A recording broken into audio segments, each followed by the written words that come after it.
वाञ्छाकल्पतरुभ्यश्च कृपा सिन्धुभैव च पतितानां पावनेभ्यो वैष्णवेभ्यो नमो नमः।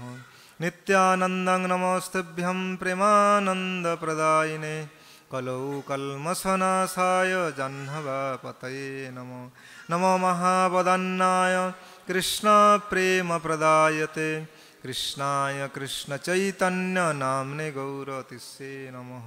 हे कृष्ण करुणा सिन्धु दीनबन्धु जगत्पते गोपेश गोपिकान्त राधाकान्त नमस्तुते।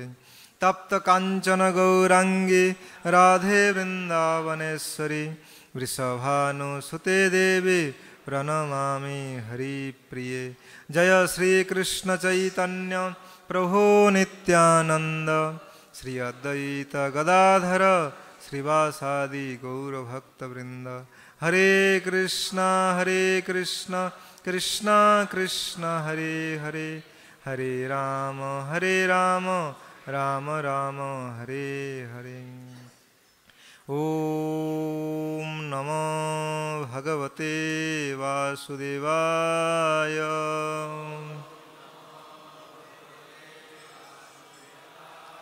ओम नमो भगवते वासुदेवाय।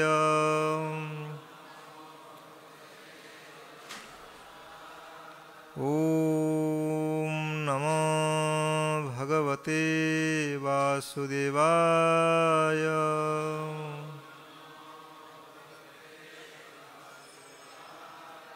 नारायणं नमस्कृत्यं नरं चैव नरोत्तमं देवीं सरस्वतीं व्यासं ततो जयमुदीरयेत्। नष्टप्रायेषु अभद्रेषु नित्यं भागवत सेवया भागवतोत्तमश्लोके भक्तिर्भवति नमैष्टिके। मूकं करदिवाचालं पङ्गुलङ्घयति गिरिं यत्कृपातं वन्दे श्रीगुरुदिनतारिणं परमानन्दमाधवं श्रीचैतन्यईश्वरं। नमो ओं विष्णुपादाय कृष्णपृष्ठाय भूतले श्रीमति जयपताका स्वामिनिति नामिने। नमो आचार्यपदाय निताय कृपाप्रदायिने गौरकथाधामदाय नगरमातारिणे। जय गुरुदेव विश्वभात की जय समस्त वैष्णव।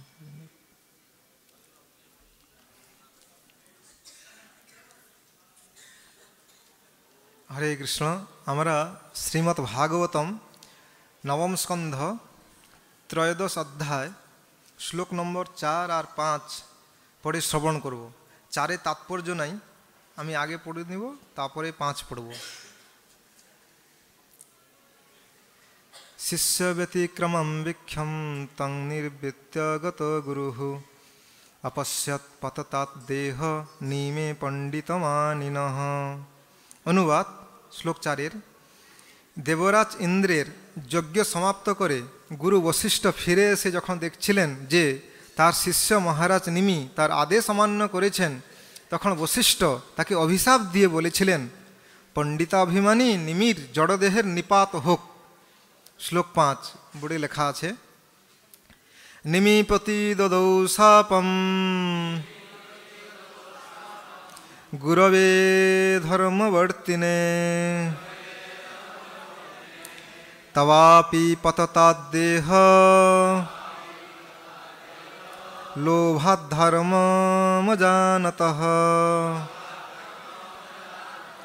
নিমিঃ পতি দদৌ শাপম গুরবে অধর্মবর্তিনে তবাপি পততাদ্দেহ লোভাদ্ধর্মমজানতঃ।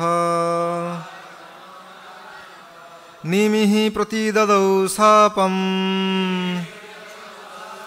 গুরবে অধর্মবর্তিনে তবাপি পততাদ্দেহ লোভাদ্ধর্মমজানতঃ।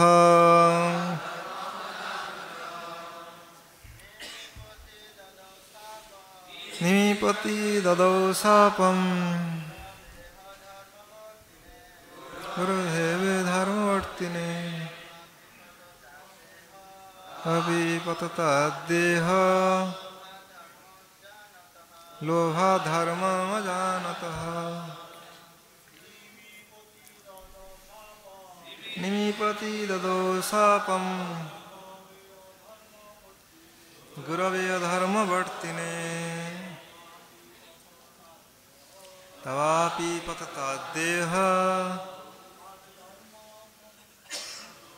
लोभधर्म अजानतः निमीपति ददौ शापं गुरवे अधर्मवर्तिने तवापि पतताद्देह लोभधर्म अजानतः। माता निमीपतदतो शापं गुरवे धर्मवर्तिने तवापि पतताद्देह लोभधर्ममजानतः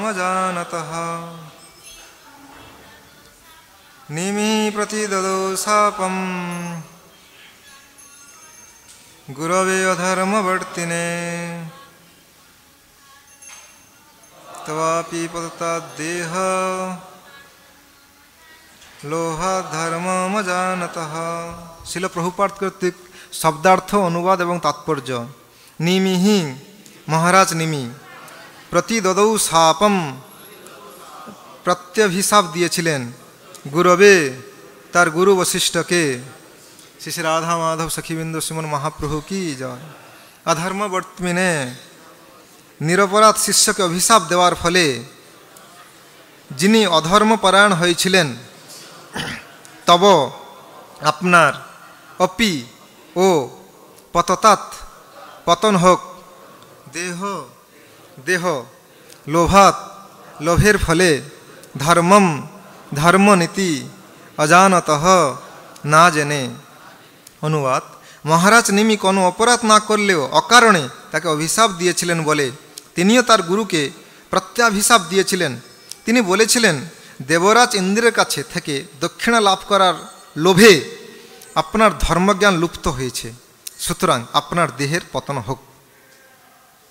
আমার সাথে সাথে আপনারা বলুন, মহারাজ নিমি কোনো অপরাধ না করলেও অকারণে তাকে অভিশাপ দিয়েছিলেন বলে তিনিও তার গুরুকে প্রত্যাভিশাপ দিয়েছিলেন।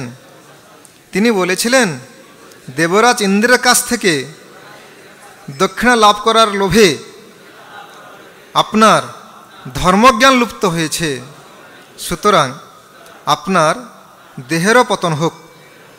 তাৎপর্য শিল প্রভুপাদ কর্তৃক ব্রাহ্মণের ধর্ম নির্লোপ হওয়া, কিন্তু দেবরাজ ইন্দ্রের কাছ থেকে আরও অধিক পারিশ্রমিক পাওয়ার আশায় বশিষ্ঠ এই লোকে নিমির অনুরোধ প্রত্যাখ্যান করেছিলেন এবং নিমি যখন অন্য পুরোহিতদের দ্বারা যজ্ঞ অনুষ্ঠান করেছিলেন তখন বশিষ্ঠ তাকে অনর্থক অভিশাপ দিয়েছিলেন। কেউ যখন অন্যায় আচরণের দ্বারা কলুষিত হয় তখন তার জাগতিক এবং আধ্যাত্মিক উভয় প্রকার শক্তি ক্ষয় হয়। বশিষ্ঠ যদিও ছিলেন মহারাজ নিমির গুরুদেব, তবুও লোভের ফলে তার পতন হয়েছিল। এখানে ছিল প্রভুপাদের প্রাঞ্জল তাৎপর্য সমাপ্ত। হরে কৃষ্ণ। তো এই শ্লোকে এই অধ্যায় কাল থেকে স্টার্ট হয়েছে, মহারাজ গতকাল দিয়েছিলেন। এই শ্লোকের মূল যে দৃষ্টিভঙ্গি ছিল প্রভুপাদের তাৎপর্যের আলোকে আমরা দেখব। এখানে মহারাজ নিমি বলছেন, দেখুন আপনি যদিও আমার গুরুদেব, কিন্তু লোভের ফলে আপনি ইন্দ্রের কাছে গিয়ে চলে গেলেন। আর শিল প্রভুপাদ বলছেন যে এই যে পতন কেন হলো, না বশিষ্ঠের লোভের ফলে। অর্থাৎ লোভ কত বড় অনর্থ সৃষ্টি করতে পারে। এই ছোট্ট লোভের ফলে কি হলো না, সম্পূর্ণ খালি দুজনের তো ক্ষতি হলো না, নিমি কত মহান সম্রাট, মানে সম্পূর্ণ দেশে বিশাল বড় মানে চিন্তার কারণ হয়ে গেল যে রাজার দেহ নিপাত হয়ে গেছে এবং বশিষ্ঠ তারও দেহ নিপাত হয়ে গেল। কি হলো? লোভের ফলে। তাই এই লোভ কি আমরা এটা আলোচনা করব এবং লোভের পরিণাম বা কি, লোভের পরিচয়টা কি, ওনার বাবা মা দাদু দিদিমার নাম বা কি, বা ওনার কি পরিণাম হতে পারে, আমাদের সোসাইটি ক্ষেত্রে লোভ কীরকম কী ব্যাপার, বা ব্যক্তিগত জীবনে আমরা লোভটাকে কীভাবে কন্ট্রোল করব, এই বিষয়ে আমরা স্বল্প আলোচনা করব। প্রথমত, লোভের পিতা হচ্ছে দম্ভ, ওনার মা হচ্ছে মায়া, ওনার দাদু, আর চতুর্থ স্কন্ধে মৈত্রমুনি বিদুরকে বলছেন ওনার দাদুর নাম হচ্ছে অধর্ম। দেখুন, মানে যত এগিয়ে এগিয়ে যাবেন কি পরিস্থিতি। এবং ওনার দিদমা অর্থাৎ ওনার মানে ঠাকুমা হচ্ছে মিথ্যা। দেখুন কোথা থেকে শুরু, মানে রুটটা দেখা যায়। তাহলে লোভটা কত ভয়ঙ্কর হতে পারে। আর এ লোভ কি, এ লোভ হচ্ছে কি দ্বিতীয় অভিনিবেশ, কৃষ্ণ থেকে যখন অন্য অভিনিবেশ করা হচ্ছে বা আরও। এবং এই লোভটা কিভাবে আসে না, এই লোভটা কত ভয়ঙ্কর সেই প্রসঙ্গে ভগবান বলছেন গীতাতে 16 অধ্যায় 21 নম্বর শ্লোকে, যে নরকে যাবার 3টা ন্যাশনাল হাই রোড আছে, মানে কোনো গাড়ি যত স্পিডে আপনি চালিয়ে যেতে পারেন। কামম ক্রোধম তথা লোভম ত্রিবিধম নরকস্যাদম। যে হে অর্জুন, কাম, ক্রোধ আর লোভ, এই 3টা মানে নরকের ডাইরেক্ট রাস্তা, কোনো ইয়ে নাই রাস্তাতে যে থাকে কোনো কিছু নাই, হ্যাঁ স্পিড ব্রেকার নাই, ডাইরেক্ট মানুষ সিধা নরকে চলে যাবেন পুরা, তো ভয়ঙ্কর। আর লোভটা কি আরেকটু আমরা আলোচনা করলে বোঝা যাবে। কাম যে বাসনা হচ্ছে কি জড়ীয় কাম, যার জন্য আমরা এই জগতে এসেছি, এই কামের অতৃপ্তিতে কি আসে, ক্রোধ আসছে, না আমি এটা পেলাম না, আমি আশা করেছিলাম ভাই কম। আর যখন কামের কিঞ্চিত সফলতা লাভ হয় তখন আরো লোভ অভিবৃদ্ধি হয়।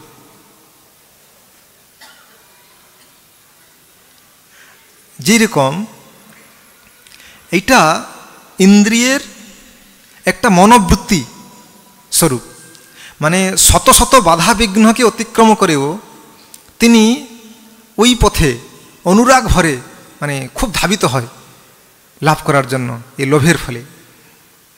আর কি হয়, যেরকম হরিণ বংশীবাদক খুব সুন্দর স্বরে বাঁশি বাজায়, হরিণ কি করে, এই কর্ণকে তৃপ্তি দান করার আশায় উনি কি করে গিয়ে যে শিকারীর জালে গিয়ে আবদ্ধ হয়। ঠিক সেই রকম যে মায়ার মোহমোহী বিভিন্ন দ্রব্য রূপে ইত্যাদি আসক্ত হয়ে জীব কী করে, সেইভাবে হরিণের মতো বিভিন্ন লোভে গিয়ে মায়ার জালে পতিত হয়। আর সেখানে পতিত হয়ে সেখানে তো মায়ার জালকে অতিক্রম করতে পারে না, সেখানে কি হয়, সারা জীবন উনি কি করে, উনি পরাধীন হয়ে থাকে। যেটি ভক্তিবিনোদ ঠাকুর এই যে লুব্ধ বদ্ধ জীবকে উনি উপদেশ দিয়ে বলছেন, আর কেন মায়া জালে পড়িতেছ জীব মিনে, নাহি জানো বদ্ধ হয়ে রবে তুমি চিরদিন। ভক্তিবিনোদ ঠাকুর বলছেন যে আর কেন মায়া জালে পড়িতেছ জীব মিনে, জীবকে মিনের সঙ্গে তুলনা করছে। আসলে মিন বা মাছ খুব লোভ হয়, লোভী। উনি দেখছে উনার সামনে উনার ভাই বন্ধু সবাই ফেসে চলে যাচ্ছে, দেখছে উনি তথাপি খেতে যায়, যা হয় মাছকে বলা হয় সর্বভুক, যা পড়ে সে খেয়ে ফেলে মাছ। মানে বলছে হে জীব, তুমি মাছের মতো লোভী হয়ে পড়ছো, তুমি কেন মায়া জালে পড়ছো, তুমি বুঝতে পারছো না বদ্ধ হয়ে রবে তুমি চিরদিন। যখন তুমি সে মায়া জালে আবদ্ধ হয়ে যাবে তখন তোমাকে চিরদিনের জন্য কান্নাই করে যেতে হবে। অতি তুচ্ছ লোভ আসে বন্দী হয়ে মায়া পাশে, পড়িয়া রহিলে বিকৃত ভাবে বন্দী যথা পরাধীন। বলছি অতি তুচ্ছ লোভের জন্যে তুমি কি করছো না, বন্দী হয়ে মায়াধীন, মায়া অধীনে গিয়েছে। আর কি বিকৃত ভাবে, কীভাবে, দণ্ড যথা পরাধীন। যে পরাধীন যে কী করতো, যখন অন্যান্য বিদেশি শাসকরা শাসন করছিল বা বহু সময় কি করে না পরাধীন করে রাখে, বন্দি করে রাখে বহু সময়, ঠিক সেইভাবে জীবকে, জীবের এই লোভের ফলে উনি বন্দী হয়ে থাকছে। আর সেই ভক্তিবিনোদ ঠাকুর সিদ্ধান্ত কি দিচ্ছেন, এখনও ভকতি বলে কৃষ্ণ প্রেম সিন্ধু জলে, ক্রীড়া করি থাকো তুমি কৃষ্ণাধীন। এখনও তুমি ভক্তি বলে এই কৃষ্ণপ্রেম সিন্ধু জলে তুমি কৃষ্ণের অধীন থাকো, মায়াধীন না থাকে কৃষ্ণ অধীন থাকো। আর এই লোভ কি করে? লোভটা হচ্ছে যখন কামের কিঞ্চিত মাত্র সফলতা হয় তখন মানুষের লোভ আরো আরো বৃদ্ধি হয়। যেরকম ছিল সচিদানন্দ স্বামী মহারাজ একটি গল্প বলছিলেন যে 69-এর ধাক্কা। একবার একটি রাজা দেখছে ওনার বাড়ির থেকে কিছু দূর একটা খুব মানে চাষবাস করে একটি লোক খুব আনন্দেতে আছে, খুব আনন্দেতে শান্তিতে আছে। তখন রাজা খুব টেনশনে থাকে। রাজা মন্ত্রী ডেকে বলছে, আচ্ছা মন্ত্রী মশাই, আমি এত বড় রাজা, হ্যাঁ, আমার ভাণ্ডারে কত টাকা আছে আমিও জানি না, কিন্তু আমার টেনশন বলতে শেষ নাই প্রচুর, কিন্তু ইনি সাধারণ কৃষক, ইনি কিভাবে এত আনন্দে থাকতে পারে? মন্ত্রী মহাশয় বলছে, কিছু আপনার চিন্তা করতে হবে না, উনি কী করে শান্তিতে আছে আমি আপনাকে দেখিয়ে দিচ্ছি, বা কিভাবে যায়। তখন মহারাজকে বলেছেন, মহারাজ আপনি একটা বেগে 69টা মানে গোল্ড মানে সোনার কয়েন টাইপের আপনি রাখবেন, আর রাত্রে আপনি প্রস্তুত থাকবেন, আমরা যাব। রাত্রে গেছে দুজন গিয়ে ওই যে সাইটে, ওর যে উনার বাড়ির সাইটে, কৃষকের বাড়ির সাইটে, ওই ব্যাগটা নিয়ে মন্ত্রী কি করছে, ওনার যে দরজা ছিল দরজার এতে ঝুলিয়ে দিয়েছে। তা উনি রাত্রে উঠেছে, উঠে যখন দরজাটা খুলে তখন দেখছে একটা ব্যাগ ঝুলানো আছে। কে কী রাখলো? যখন দেখে সোনা, ও সোনা, খুব ভালো তো, নিয়ে চারদিকে তাকিয়ে রেখে দিল। আচ্ছা, পরে ইনার দুজন রাজা আর মন্ত্রী এখান থেকে দেখছে, ওনারা লক্ষ্য করতে পারছে এখান থেকেই তার অবস্থা মানে মানে প্রচণ্ড উদ্বেগ। তারপরে বাড়িতে গেছে, উনি দরজা দিয়ে দেখছে কি করছে ওনারা। উনি আস্তে আস্তে সব ছেলে স্ত্রীরা ঘুমিয়ে গেছে, উনি গুনছে 1 2 3 4 69টা হয়েছে, 99টা হয়েছে।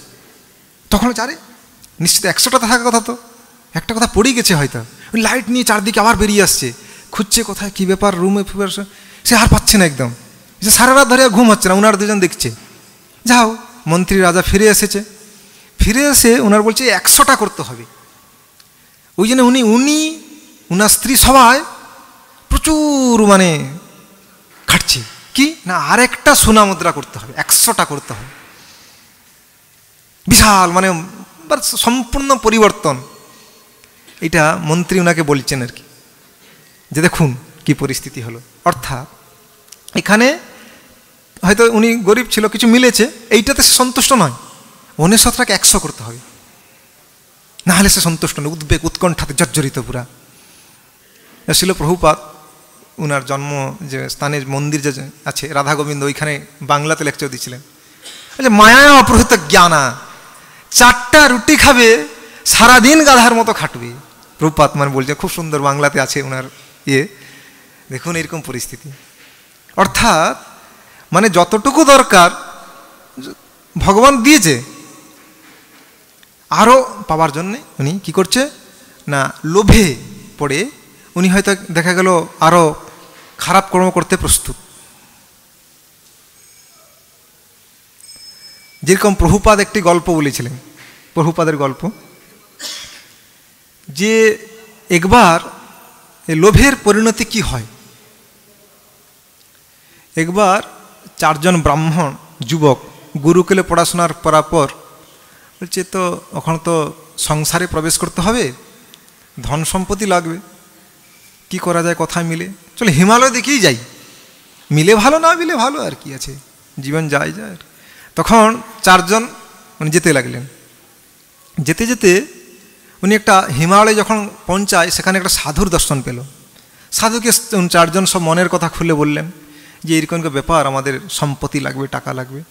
আচ্ছা ঠিক আছে, আমি 4টা সিদ্ধ প্রদীপ দিচ্ছি, এটা খুব একনিষ্ঠা সহকারে দ্বীপগুলো নিয়ে যেতে হবে। হাঁটতে থাকবেন দিনের পর দিন, যেখানে দ্বীপটা পড়বেন ওইখানে খুলবেন, আপনি সম্পত্তি পাবেন। কিন্তু যেখানে সোনা মিলবেন ওইখান থেকে আর যাবে না। তখন 4 জন হাঁটতে আছে, চলতে আছে, যেতে যেতে প্রথম জনের যে দ্বীপটা পড়ে গেছে। যখন দ্বীপটা পড়ে যায় তখন ওইখানে উনি খুললেন, তামা পেল, কিছু তামা ছিল, উনি তামা নিয়ে ফিরে আসলো, যে হয়ে যাবে। তার আবার হাঁটতে থাকলো। দ্বিতীয় জনের যে দ্বীপটা পড়ে গেল, সেখানে সে খুললো, কিছু দস্তা পেল, দস্তা নিয়ে ফিরে আসলো। এইভাবে আরও দুজন হাঁটতে থাকলো, প্রায় হিমালয় পর্বত অতিক্রম করার প্রায় শেষের দিকে। তৃতীয় জনের দ্বীপটা পড়ে গেল। যখন পড়ে যায় তখন ওইখানে উনি খুললো, দেখলো সোনা পেল কিছু। তখন বললেন বন্ধু, আর যে অপর বন্ধু লাস্ট চন্দন বল, যে দেখো যা সোনা আছে দুজন হয়ে যাবে, এটা নিয়ে পালিয়ে চলো। তাছাড়া বলেছে সাধু বাবা যে এইটার এইখান থেকে আর অতিক্রম করতে না। উনি বলছে না তুমি বুঝতে পারছো না ব্যাপারটা। তামা পেলো, দস্তা পেলো, সোনা, এরপরে কি মিলবে জানো? এরপর রত্ন মিলবে, রত্ন। হ্যাঁ, সোনা এত বড় বাড়ি সে বই নিয়ে তো খুব কষ্ট আছে, তো রত্ন পেলে এইটুকু কাজ শেষ হয়ে যাবে। ঠিক আছে, কথা যখন ঠিক আছে তুমি যাও। তখন উনি কী করলো, হাঁটতে থাকলো। হাঁটতে খুব প্রথা শান্ত হয়ে গেছে। দেখলো হঠাৎ একটা লোক দাঁড়িয়ে আছে। উনি জিজ্ঞাসা করলো যে কি ব্যাপার, আপনি এখানে দাঁড়িয়ে আছেন? এবং উনি দেখে একটু ভয় লাগছে ওনাকে, ওই লোকটাকে। কি ভয় না, উনার মাথা উপরে একটা চক্র, চাকার মতো একটা জিনিস ঘুরছে সবসময়, এবং চাকার প্রভাবে মানে ধাক্কাতে মাথা থেকে রক্ত বেরাতে আছে এই লোকটা। উনি বলছেন যে আপনি এখানে কি ধনের সম্পদ দিতে পারবেন? ওনাকে জিজ্ঞাসা করছেন। এই বলার সাথে সাথে ওই লোকটা থেকে চাকা চলে আসলো উনার মাথাতে। উনি দাঁড়িয়ে গেল, আর কিছু নড়তে চড়তে পারছে না। তখন উনার মাথাতে চাকা ঘুরতে আছে আর রক্ত বাড়াতে আছে। কি হলো, কি ব্যাপার? বলছে দেখুন, আমিও একদিন আপনার মতো এরকম অতি লোভে প্রভাবিত হয়ে সাধুর কথা অতিক্রম করেছিলাম, এবং এখানে আপনার মতো এসেছিলাম। এসে এরকম ধনের সম্পদে এরকম আরেকজন লোক ছিল, তার মাথা থেকে আমার চাকা চলে আসলো। বলছি জায়গাটা এইরকম কেন? বলছে আসলে এটা সম্রাট কুবেরের ধন সম্পদ গচ্ছিত আছে, আর চাকাটা হয়েছে কি সেই সম্পদটাকে রক্ষা করছে, এটা চক্র মানে। আর বলছে আপনি কতদিন ধরে আছেন এখানে? বলছে আমি যখন এখানে আসি তখন ভারতের রাজা ছিল রামচন্দ্র। বলছে 2 মিলিয়ন মানে বর্ষ আগে? বলে হ্যাঁ, বহুদিনের পূর্বে। তো উনি খুব দুঃখ করছে। আপনি দুঃখ করেন না, এইভাবে লোভে পড়ে কোনো জীবী এখানে আসবে, তখন আপনি মুক্তি পাবেন। আমি আসছি বলে চলে আসলো উনি। প্রভুপাদ বলেছেন যে কিভাবে, দেখুন লোভের ফলে জীব কিভাবে, এইভাবে প্রভুপাদ এটা উদাহরণ দিয়ে বুঝালেন। এবং এই লোভের ফলে একটা বাংলাতে কথা আছে না, লোভে পাপ, পাপে মৃত্যু। মানে কি ভয়ঙ্কর পরিণতি হতে পারে এই লোভ। এবং লোভের ফলে জীব খালি মায়াজালে আবদ্ধ হয়ে পড়ে না, এখানে আরও মানে চৌর্য ইত্যাদি বৃত্তির দ্বারা বিভিন্ন অপরাধমূলক কর্মে জড়িয়ে পড়ে। একটা সত্যি ঘটনা বলছি, শুনেন। এটা বহুদিন আগে, কয়েক বছর আগে, বেশ কয়েক বছর আগে, যে গোবিন্দানন্দ প্রভু এখানে বলছিলেন। এটা হচ্ছে সত্যি ঘটনা। মানে একটা সাধু তার জীবনের ঘটনা বলছেন। হ্যাঁ, বলছেন দেখুন, আমি তো প্রথমে যে লোভের ফলে কি হয়েছিল তার জীবনে। বলছে আমি প্রথমে খুব গরিব ছিলাম। তখন গরিব থাকার ফলে খুব আমার ছেলেপুলেও কিছু ছিল না, খুব গরিব ছিলাম, দুঃখে একটু ছিলাম। কিন্তু ভাগ্যবশত একটা আমার ভালো বন্ধু মিলল। বন্ধু আসি বলছেন যে বন্ধু, আমার তো টাকা আছে, আমি টাকা খাটিয়ে দুজন কিছু বিজনেস করব, শহর থেকে কিছু বিজনেস করব, যা লাভ হবে 50-50। হ্যাঁ ঠিক আছে। তখন উনি কী করে, উলের বিজনেস করে, বোম্বে থেকে মহাজন থেকে এ করে, এবং খুব লাভ হয়। 1 লক্ষ টাকা, এটা বহুদিন আগের ঘটনা। 1 লক্ষ মানে বিশাল বড় মানে অ্যামাউন্ট। তখন খুব লাভ হয়। ঠিক আছে, কিছুদিন পরে মালিক তাকে ডেকেছে। 2 বন্ধুই গেছে, এবং 2-3 দিন আগে গেছে। তখন আমার বন্ধু বলছে, মানে সাধুটা বলছে, তার নিজের আত্মজীবনী বলছে। বলছে দেখুন, বোম্বে তো সাধারণত আসা যায় না, বহু কিছু দর্শনীয় আছে, আমরা ঘুরে ঘুরে দেখি, তারপরে টাকা নিয়ে যাব। তার মালিক একদিন ডেকেছে, লাস্টে ঘোরার পরে টাকা দিয়েছে। বলছে টাকাটা তো ছিল, কিন্তু আমার তখন মনে লোভ আসলো। দেখুন, যদি বন্ধুটাকে সাইড করতে পারি তাহলে পুরা টাকাটা আমার পকেটস্থ হবে। ওই জন্য আমি, আমার মনে পাপ আসলো। এই লোভ থেকে তো মানুষের মনে পাপের উদয় হয়, পাপ আসলো। আমি কী করলাম, রাত্রে দুধ যখন নিয়ে আসছিলাম, আমি দুধে বিষ মিশিয়ে দিয়েছি, বন্ধুকে দিয়েছি, বন্ধু খেয়ে মরে গেছে। তখন সকালে আমি একটা ট্যাক্সি ডেকে নিয়ে আসছি। তারপর ট্যাক্সিওয়ালাকে বলেছি আমার বন্ধুটা খুব অসুস্থ, একটু পৌঁছে দিন সমুদ্রকূলে। যা হোক, আমি ট্যাক্সিওয়ালাকে আরও 100 টাকা বেশি বকশিস দিয়েছি, যাতে উনি কিছু না প্রশ্ন কিছু করে। তার সমুদ্রকূলে সকাল সকাল পৌঁছে গেছি, ভোর ভোর, চারদিকে তাকিয়ে সমুদ্রকে বন্ধুকে সমুদ্রে দিয়ে দিয়েছি। তারপর আমি মনের আনন্দে বাড়ি ফিরে এসেছি। তখন আমি যখন ফিরে আসি, তখন উনার যে বন্ধু পত্নী এসে বলছে, আচ্ছা যে আপনার বন্ধু কোথায় গেল, আপনার সাথে গিয়েছিল? বলছি দেখুন, আমি তো তখন কান্না করতে স্টার্ট করলাম। বলছি দেখুন, আমি তো কান্না করতে, দেখুন আমার বন্ধু সে কথা গিয়েছিল, হঠাৎ কলেরা রোগ হলো, হ্যাঁ, রক্ত বমি করতে শুরু করলো এবং মারা গেল। কি করা যায়, খুব কষ্টে অন্ত্যেষ্টিক্রিয়া করলাম। এটা বলে 10,000 টাকা দিয়ে দিল ওনাকে। যখন টাকা পেয়ে গেল তখন ওনার খুব বিশ্বাস হলো আমার উপরে, টাকা পেয়ে, হ্যাঁ উনি খুব ধার্মিক লোক, তো টাকা ফাঁকা নিয়ে উনি থাকলো। যাও, আমার তো ভাগ্য খুলে গেল। তার 1 বছর পরে একটা সন্তান জন্ম হলো। তখন সে সন্তানটা খুব ভালো পড়াশোনা করলো, করতে করতে ওনাকে বিদেশে পাঠালাম, যে ভগবান নরসিংহদেব প্রহ্লাদ মহারাজ কি জয়। বিদেশে পড়াশোনা করছেন। বিদেশে পড়াশোনা করতে করতে তখন বহু লোকের, যে ছেলে বিদেশ পড়েছেন, বহু লোকের আসছে, আমার মেয়েকে বিবাহ করো, কে বলছে 20,000 টাকা দিবে, কে 50,000 টাকা। তখন বলছে আমি চিন্তা করলাম 1 লাখ টাকার তো কম নিব না। যা হোক, পরে আমার ছেলেটা ফিরে আসছে। ফিরে এসে রাত্রে একদিন চলচ্চিত্র দেখতে গিয়েছিল। ফিরে আসার পর খুব জ্বর, আমি খুব ভয় পেয়ে গেলাম। আর বড় ডাক্তার দেখালাম, ডাক্তার বলছে দেখুন এটা ঘুমের ব্যাঘাত হয়েছে, ওই জন্য জ্বর। পরের দিন সকালে দেখলাম যে 104 ডিগ্রি জ্বর। এবার জ্বর বাড়তেই আছে। আমি শহরের বড় বড় ডাক্তারকে সব ডেকেছি, ডেকে ওনারা পরীক্ষা নিরীক্ষা করে বললে দেখুন ক্যান্সার হয়ে গেছে। তখন আমি তো খুব কান্নাকাটি করছি যে আমি দয়া করে বাঁচান, যত টাকা লাগবে আমি দিচ্ছি। বলছে আমরা তো কিছু করতে পারবো না, কিন্তু বিদেশে আপনি নিয়ে যেতে পারেন, ওদের আরও খুব অ্যাডভান্স আছে বিদ্যা, ওরা আপনি। তখন আমি আমেরিকা নিয়ে যাই। আমেরিকাতে খুব জলের মতো টাকা ঢালি, কিন্তু ব্যাপারটা কী হয়, শেষে ওই ডাক্তার আমাকে একদিন বললো দেখো আর কয়েকদিন বাঁচবে বলে দিল, তুমি বাড়ি নিয়ে যাও। আমি বাড়ি নিয়ে আসছি, খুব কান্নাকাটি, আর মাত্র কয়েক সময় বাকি আছে। আমি তখন গেছি, আমি বলছি বাপরে তুই তো চলে যাবি, একটু চোখটা খুলে তাকিয়ে দেখ। তখন আমার সেই ছেলেটা চোখ খুললো এবং হাসলো। তাহলে কী ব্যাপার, হাসার কারণ কি, এই দুঃখে? বলছে আপনি চিনতে পারছেন না আমাকে? তার ছেলেটা বলছেন আমাকে চিনতে পারছেন না? ওই যে বন্ধুটা আপনার, যাকে মেরে দিয়েছিলেন বিষ খাইয়ে। বলছে আমি তখন দেখতে পাচ্ছি আমার বন্ধুর মুখটা ওনার মুখে ফুটে উঠেছে পুরা। জয় শ্রী শ্রী রাধা মাধব সখীবৃন্দ শ্রীমন মহাপ্রভু গিরিরাজ মহারাজ কি জয়। বন্ধুর মুখটা পুরো ফুটে উঠেছে ওখানে। বলছে আমি সব টাকা পই করে সুজে নিয়েছি, আর 5,000 টাকা বাকি আছে, হ্যাঁ ওইটা অন্ত্যেষ্টিক্রিয়াতে খরচা করে দিবেন। হ্যাঁ, তার বলে দেহ রাখলো।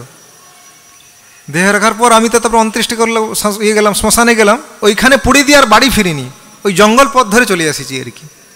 যা উনি এটা আরেকটা সাধুকে বলছিল আপনি গেলে এটা বলবেন, লোক যাতে লোভের দ্বারা অভিভূত না হয়। আচ্ছা, যেটা আমি মূল প্রসঙ্গে আসছি, এই লোভের পরিপ্রেক্ষিতে আমাদের সমাজের ক্ষেত্রে এটা কত গুরুত্বপূর্ণ জিনিস। কেন? এইটা উনি সাধারণ, তার বন্ধু হলে তিনি তো ভক্ত নয়, সাধারণ একটা জনসাধারণ, তার টাকা উনি নিয়েছিল। কিন্তু আমরা যে সোসাইটিতে বাস করি, এখানে কে? বৈষ্ণব ব্রাহ্মণের সোসাইটি। আপনি যেখানে তাকাবেন দেখুন ভগবানের প্রিয় ভক্ত সবাই, মদর্থে ত্যক্ত বান্ধবা, ভগবানের জন্য সব কিছু ত্যাগ করে দেখুন এখানে ভগবানের সেবা করছে সবাই এখানে। এবং এই সোসাইটিতে কার? সর্বোপরি প্রভুপাদের সোসাইটি, ভগবানের পরম প্রিয় ভক্ত, সব তার সম্পদ। এবং সর্বোপরি শ্রী শ্রী রাধা মাধব সখীবৃন্দ শ্রীমন মহাপ্রভু সম্পূর্ণ এই সোসাইটির মালিক, সারা জগতের মালিক প্লাস এই সোসাইটির স্পেশাল মালিক। এখানে আমাদের কতটা সাবধানে থাকতে হবে যাতে অজ্ঞানতাবশত এক টাকাও যাতে অজ্ঞানতাবশত না আসে। জ্ঞানতা তো হয় না সাধারণত, জ্ঞানতা এই জন্য হয়নি যেহেতু সবাই এখানে ব্রাহ্মণ, আর ব্রাহ্মণ হচ্ছে নির্লোভ। এই সোসাইটিতে সবাই নির্লোভ, এই জন্য এই সোসাইটির দ্রুত অগ্রগতি হচ্ছে, সারা বিশ্বে ছড়িয়ে পড়েছে। বহু সময় লোক আশ্চর্য হয়ে যায়, কী ব্যাপার, কীভাবে এরা অগ্রগতি করছে, কী ব্যাপার, এরকম আশ্চর্য হয়ে যায়। আসল কারণ হচ্ছে এইটা, এখানে সবাই ব্রাহ্মণ আর বৈষ্ণব। এই জন্য এটা এত দ্রুত অগ্রগতি হচ্ছে, কিন্তু অজ্ঞানত যাতে না হয়ে যায়। এবং শিল ভক্তি সিদ্ধান্ত ঠাকুর বলছেন, যখন এই ব্রাহ্মণ লোভ দ্বারা অভিভূত হয়ে পড়ে, তখন ব্রাহ্মণ তো তারা নষ্ট হয়ে যায়। যেরকম বশিষ্ঠ কি হলো, তাকে শরীর রাখতে হলো। যেরকম এই প্রসঙ্গে আমরা একটা উদাহরণ নিতে পারি, যে নৃগ মহারাজ, কৃষ্ণ বইতে আছে, নৃগ মহারাজ এত দান করেছে, এই ঘটনাটা আপনাদের জানা আছে, কৃষ্ণ বইতে আছে। ওই যে কুয়োতে গিটগিটি হয়ে গেছিল, তখন ভগবান যে ছেলেরা গেছে দেখছে এরকম মাথা নিচু করে উপর দিকে গিটগিটি আছে, বড় গিটগিটি। তখন ভগবানকে ডেকেছে, ভগবান উঠিয়েছে। তখন ভগবান জিজ্ঞাসা করছে কি ব্যাপার, বলছে ভগবান, তখন বলছে প্রভু আমার নিজের কথা তো আপনার সাথে বলতে লজ্জা লাগবে, তথা আপনি জিজ্ঞাসা করছে বাধ্য হয়ে বলতে হবে। তখন বলছে আমি এত দান করেছি, মানে অসংখ্য, মানে সে পৃথিবীর ধুলার মতো পুরা, এত গোমাতা দান করেছে। কিন্তু একদিন কি হয়েছে, একটা ব্রাহ্মণের গাভী ওনার গোশালায় ফিরে আসলো, উনি জানে না। পরের দিন আরেকটা ব্রাহ্মণকে দিয়ে দিয়েছে। দুজন ব্রাহ্মণ এসেছে ঝগড়া লাগিয়ে, বলছে দেখুন এটা দিন এটা দিন, দুজনই নিবে। তখন বলছে প্রভু আমি 1 লক্ষ গাভী দিতে চেয়েছিলাম, ওই গাভী বদলে কেউ নিবে না। এইভাবে ব্রাহ্মণরা অসন্তুষ্ট হয়ে যায়। এই যে অজ্ঞানতাভাবে ব্রহ্মস্ব মানে ব্রহ্মের সম্পদ, ব্রাহ্মণের সম্পদ হরণ হলো, এই জন্যে আমাকে এতকাল গিটগিটি হয়ে থাকতে হলো। এই প্রসঙ্গে ভগবান খুব সুন্দর শিক্ষা দিয়েছেন। কি শিক্ষা বলছেন,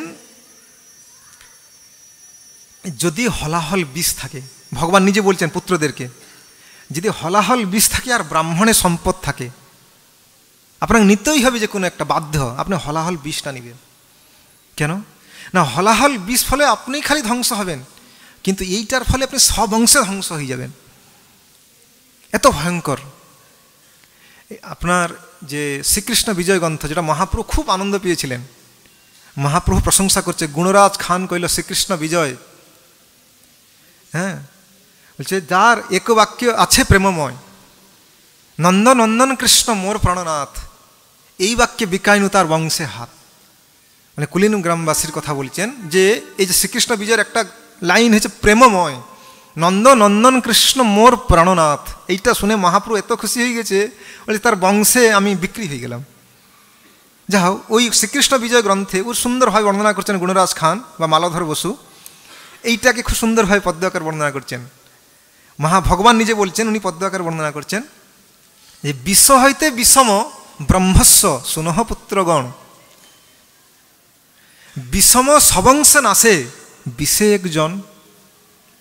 বলছেন হে পুত্রগণ, ভগবান কৃষ্ণ বলছেন এ বিষ থেকেও ব্রহ্মস্ব ব্রাহ্মণের সম্পত্তি খুব ভয়ঙ্কর। কেন, মানে বিষ একজনকে নাশ করে, কিন্তু এই যে ব্রহ্মস্ব ব্রাহ্মণের সম্পত্তি, বৈষ্ণবের সম্পত্তি, এটা সব অংশকে নাশ করে দেয়। অজ্ঞানে হরিলে ব্রহ্মস্ব তিনি পুরুষ সংঘরে, জ্ঞাত হইলে একবিংশ পুরুষ নাশ করে। হে পুত্রগণ, যদি কেউ অজ্ঞানে হরে ব্রাহ্মণের সম্পত্তি, অজ্ঞানতা না জেনেও, তাহলে সে মরবে, তার পুত্র মরবে, তার নাতি মরবে। তিনি পুরুষ সংঘরে, জ্ঞাত হইলে একবিংশ পুরুষ নাশ করে। যদি কে জেনে জেনে ব্রাহ্মণের সম্পত্তি, বৈষ্ণবের সম্পত্তি নেয়, তাহলে কি হবে, একবংশ পুরুষ তার ধ্বংস হয়ে যাবে। আত্মবুদ্ধে পরবুদ্ধে ব্রহ্মস্ব যেই হরে, কোটি কোটি বর্ষ পচে নরক ভিতরে। আত্মবুদ্ধে অর্থাৎ নিজের বুদ্ধি সহকারে, বা হয়তো কেউ পর প্ররোচনাতে, বা কেউ অন্য কেউ হরণ করেছে, কিছু ভাগ দিচ্ছে, তাহলে কি হবে, কোটি কোটি জন্ম নরক ভিতরে পচতে থাকবে। সাবধান হইয়া পুত্র কহিল সবাই, ব্রহ্মস্ব নিকটে কেহ কভু পাছে যায়। হে পুত্রগণ সাবধান, যাতে ব্রাহ্মণের সম্পত্তি, বৈষ্ণবের সম্পত্তি পিছনে যাতে কেউ না যায়, সাবধান। এবং আমাদের জন্য আর কি গুরুত্ব, শ্রীধাম মায়াপুরবাসীর জন্যে এটা অত্যন্ত গুরুত্ব, মানে অত্যন্ত সাবধান থাকতে হবে। কেন, গুরু মহারাজ একবার ট্রাইবাল পিচিংয়ে বলছিলেন, আমরা জানি কি ধামে যারা আছেন, যে কোনো কিছু করলে কি ফল হবে, 1000 গুণ ফল, এর থেকে আরও বেশি। কেন, এখানে মা গঙ্গার কাছে আছি আমরা, মা গঙ্গার কাছে কেউ যদি কিছু করে তাহলে কত ফল হবে? 1,00,000 গুণ বেশি ফল। অর্থাৎ আপনি যদি 1 টাকা ভগবানকে দিলেন, তাহলে ভগবানকে কত টাকা দিলেন? 1000 ইন্টু 1,00,000 কত হচ্ছে? 1 কোটি না 10 কোটি, কত গুণ হচ্ছে। আর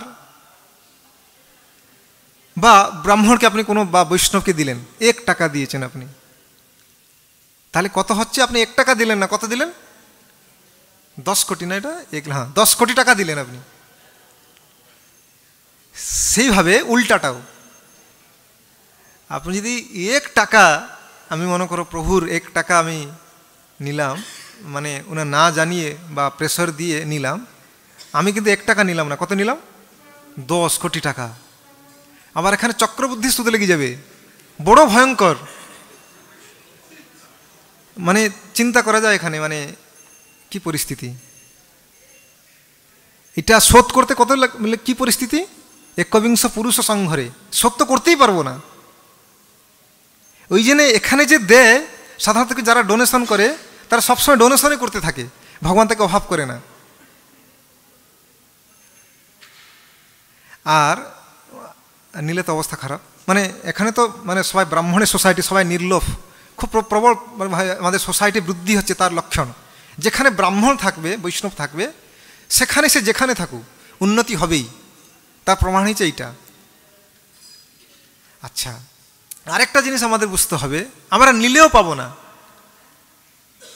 মানে লোভ কেন করব আমরা? একটু যদি আমরা ভালো করে বুঝি, যেরকম যদি পূর্ব কর্ম অনুসারে আমার ফিক্স না থাকে, তাহলে চেষ্টা করলেও পারবো না। তার প্রমাণ কি? চোর চুরি করতে কত চেষ্টা করে, কিন্তু বহু সময় সাকসেস হয় না। যদি ভগবান অনুমতি দেয় তখন সাকসেস হয়। তাহলে যদি মনে করো 10 টাকা পাওয়ার আছে আমার, আমি সেটা পাবই। আর যদি না পাওয়ার আছে, চুরি করতে গেলেও পাবো না। আর যদি বারবার চেষ্টা করছি চুরি করব চুরি করব, 10 টাকা নেওয়ার পর ওই জন্য কী হয়? আমি তো পেলাম, আমার ছিল এটা, আমি যে চুরি করে পেলাম না, এটা পেলাম, আমার ছিল এটা, আমি 10 টাকা পেলাম, না হলে পেতাম না। কিন্তু ওর জন্য আমাকে বহু মূল্য দিতে হবে এবং বহু দুঃখ সহ্য করতে হবে। এই জন্যে মানে সাবধান, যেহেতু আমরা ব্রহ্মস্ব, ভগবান এবং সর্বোপরি ছিল প্রভুপাদের এই সোসাইটিতে, দিব্য সোসাইটিতে আমরা আছি। প্রভুপাদ একবার বলছিলেন, টেপ থেকে জল পড়ে যাচ্ছিল একটু, প্রভুপাদ বলছে আমার রক্ত ড্রপ ড্রপ হয়ে পড়ে যাচ্ছে, দেখুন। মানে সাবধান করছে তার শিষ্যদেরকে। প্রভুপাদ তো ভালোবাসতেন, প্রভুপাদ খুব মানে কত পরিশ্রম করে প্রভুপাদ এটা করেছেন। আচ্ছা, আরেকটা কথা হচ্ছে, যে লোভকে আমরা ব্যক্তিগতভাবে কি করে মুক্ত হতে পারি, বা সামগ্রিকভাবে ব্যষ্টিগতভাবে। আর এই যে রিপু, কাম, ক্রোধ, লোভ, মোহ, মত, মাশ্চর্য, শিল নরোত্তম দাস ঠাকুর বলছেন, কামক্রোধ, লোভ, মোহ, মধ, মাশ্চর্য আদি সহ স্থানে স্থানে নিযুক্ত করিব, আনন্দ করি হৃদয়। হ্যাঁ, মানে অনায়াসে শ্রীকৃষ্ণ ভজিব, মানে স্থানে স্থানে নিযুক্ত করে শ্রীকৃষ্ণকে ভজনা করব। কামকৃষ্ণ কর্মার্পণে, ক্রোধ ভক্ত দেশী জনে, লোভ সাধু সঙ্গে হরিকথা, মোহ ইষ্ট লাভে বিনু, দম্ভ কৃষ্ণ গুণগানে নিযুক্ত করিব। মানে এইভাবে নিযুক্ত করে কীভাবে মুক্ত হবে, অর্থাৎ রিপুগণকে কিভাবে নিযুক্ত করার মাধ্যমে আমাকে এখান থেকে মুক্ত থাকতে পারি। বহু সময় কি হয়, আমরা বা জ্ঞানীগণ, যে জ্ঞানী যারা ভগবানের ভক্ত নয়, ওরা কি করে জোর জবস্ত এই রিপুগুণকে দমন করার চেষ্টা করে। কিন্তু ব্যাপারটা কি হয়, ইন্দ্রিয়গুলিকে তো নিগ্রহ করছে, কিন্তু ইন্দ্রিয়ের দ্বারে ইন্দ্রিয় অধিষ্ঠাত্রী দেবগণ বসে থাকে। আমি হয়তো খুব নিগ্রহ করে, বা জ্ঞানীগণ যখন নিগ্রহ করে ওটা দমন করছে, তখন কিন্তু এই যে দেবগণ বসে আছে ইন্দ্রের দ্বারে, উনি কিন্তু একেবারে সন্তুষ্ট হয় না, অসন্তুষ্ট থাকছে। যখন দেখছে যে বিষয়রূপী বাত্যা, বন্যা খুব দ্রুত বেগে আসছে, উনি কী করে জোর করে কবাটগুলো খুলে দেয়। তখন কি করে, যে বিষয়রূপী বাত্যা ওই জ্ঞানীর হৃদয়ে ঢুকে যায়। জ্ঞানীর হৃদয়ে যে মানে দীপ জ্বলতে আছে, জ্ঞান প্রদীপ, ওইটা এত জোরে বাড়তে আসে ওই লিভে যায়। এই দীপটা কি হয়? লিভে যায়। তখন কি করে, জ্ঞানী না চাইলেও বাধ্য হয় আবার সংসার দশায় ফিরে আসতে হয়। কিন্তু এই জন্যে বলছে যে হরি মায়া অত্যন্ত প্রবল। ভগবান বলছেন হরি কৃষ্ণচন্দ্র মম মায়া দূরত্বয়া, মামেজ যে একমাত্র আমার চরণে শরণাগত গ্রহণ করবে সে এখান থেকে উদ্ধার পাবে। এই জন্য ভক্তগণ কি করেন? ভক্তগণ কি করেন? এইটাকে যথাযথভাবে নিযুক্ত করে এবং কৃষ্ণ ভক্তির মাধ্যমে কৃষ্ণ চরণে শরণাগত হয়।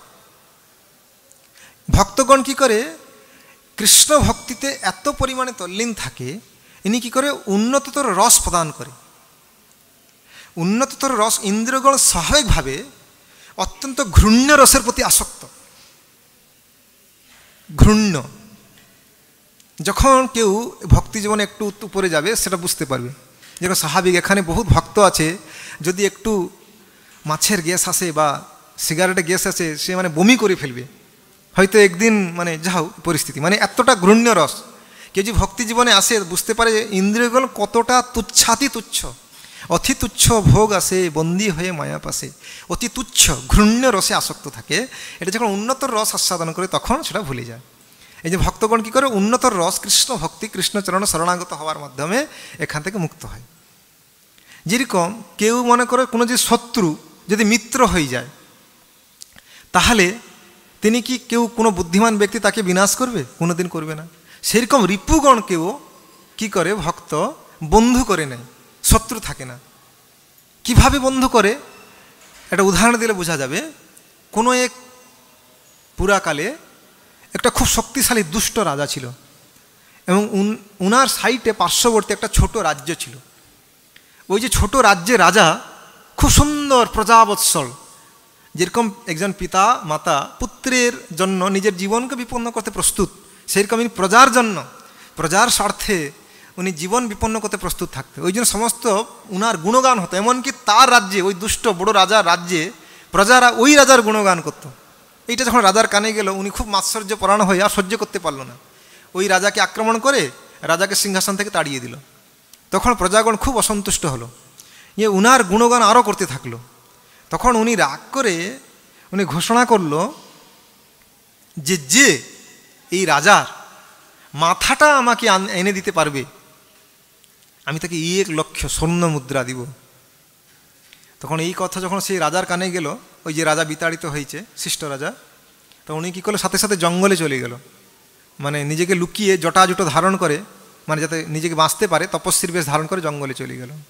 ইতি অবসরে একটা ব্রাহ্মণ কন্যা দায়ে ভারাক্রান্ত, কন্যাকে বিবাহ দিবে, বহু টাকা লাগবে, কি করা? উনি জানে একমাত্র ওই রাজা আমাকে দিতে পারত, এই প্রজাবৎসল ছিল, কি করবে? ওই রাজাকে খুঁজতে খুঁজতে জঙ্গলে প্রবেশ করেছে। উনি ভাবে নিশ্চিত জঙ্গলে হয়তো আত্মগোপন করে আছে। জঙ্গলে গিয়ে ওই তপস্বীকে জিজ্ঞাসা করছে, ওই রাজাকে বলছে, সাধু বাবা আপনি বলতে পারবেন ওই রাজা কোথায় আছে? বলছে, কেন? না এরকম ব্যাপার। বলছে, দেখুন আপনি যে রাজাকে খুঁজছেন, ওই রাজা তো এখন ভিক্ষুক হয়ে গেছে, রাজপথ ত্যাগ করে ভিক্ষুক হয়ে গেছে। একটা ভিক্ষুক কী করে আপনাকে টাকা দিতে পারবে? বলছে, আপনি যদি জানেন দয়া করে আমাকে দেখিয়ে দেন। আমার দৃঢ় বিশ্বাস যে এরকম বদান্যতা রাজা আমার দুঃখের নিবৃত্তি করতে পারবে। তো বলছে, ঠিক আছে আপনি চলুন রাজার কাছে। মানে নিজেকে পরিচয় দেয়নি অবশ্য, রাজার কাছে গেছে।